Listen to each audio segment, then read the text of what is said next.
So my name's Abram Goldman-Armstrong. I founded Cider Riot in 2013.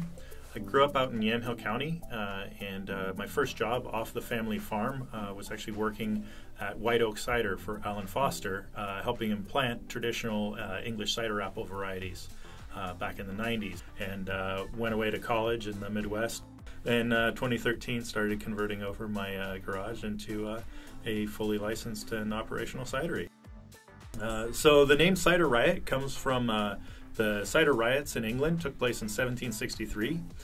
The Prime Minister put in a tax on cider, and people in the West Country weren't going to have that. The folks rose up in big mobs, and they eventually got him voted out of power. And the next Prime Minister who came in was even worse. Being that we were founded in 2013, the 250th anniversary of this Cider Riots, it seemed only fitting that we'd go with Cider Riot as the name. Now, we use both proper cider fruit, but there's just not enough being grown around here. So we're also doing things like adding hops and fruit and other things to make these apples that don't really have much character after you ferment them out. So that's why we want to use something like organically grown Oregon Goldings in our Everybody Pogo. And then things like the Never Give an Inch, we'll use the Oregon fruit products, blackberry puree, but we also use that black currant puree that's going to come across and give you this full mouthfeel, even in a fully dry cider such as we make at Cider Riot. The thing that I love about cider is that I get to go out to that orchard and just walk through the orchard and pick those apples. That experience of harvest is so important, and I just that's always in the back of my mind.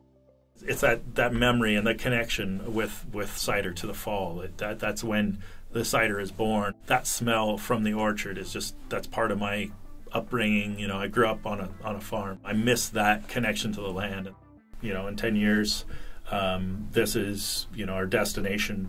This is going to be our tasting room and our home. We hope that this is going to be our small scale production facility at that time, and in about probably 7 years or so, we've sent production for mainline products to a larger facility.